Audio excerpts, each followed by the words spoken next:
நம்ம இன்னைக்கு சக்கை கொட்டை ரோஸ்ட் செய்ய போகிறோம். உரிச்சிக்குவோம். நம்ம சக்கை கொட்டை அதில் உரித்து வச்சுருக்கோம். வெட்டிக்குவோம்.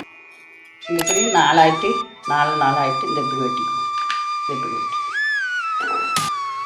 சட்டியை வச்சுட்டு இந்த சக்கை கொட்டை போட்டு வேக வச்சுக்குவோம். லேசாக தண்ணி ஊற்றி கொஞ்சம் மஞ்சள் பொடியை போட்டுக்குவோம். கொஞ்சம் கல் உப்பு போட்டுக்குவோம். இது நல்லா வேகணும்.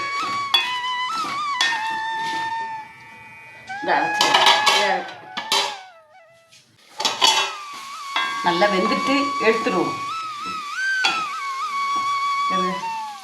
நல்லா வெந்துட்டு இறக்கிடுவோம்.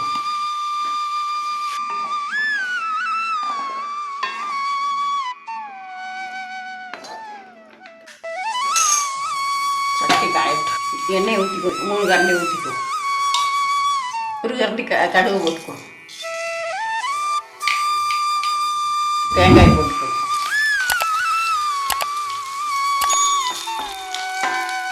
பெரிய வெங்காயம்,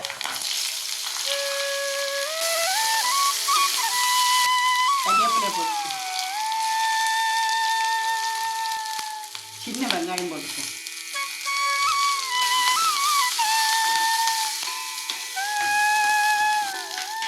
நம்ம சக்கை கொட்டைக்கு உப்பு போட்டு அவிச்சிருக்கோம். வெங்காயத்துக்கு இவ்வளோ போட்டுக்கோ. வெள்ளைப்பொடி, இஞ்சி சமைச்சு வச்சிருக்காது போடுவோம்.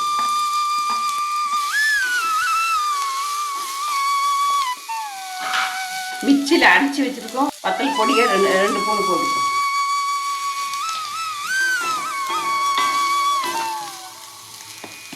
நல்லா வதங்கிட்டு சக்கை கொட்டை நம்ம அவிச்சு வச்சுருக்கோம்ல, சக்கை கொட்டை மஞ்சள் பொடியும் உப்பும் போட்டு அவிச்சு வச்சுருக்கோம். இது தட்டிடுவோம். சக்கை கொட்டை விரட்டல் ரெடி ஆகிடுச்சு. நல்லா டேஸ்ட்டாக இருக்குது. இப்படி வச்சு சாப்பிடுங்க. இறக்கிடுவோம்.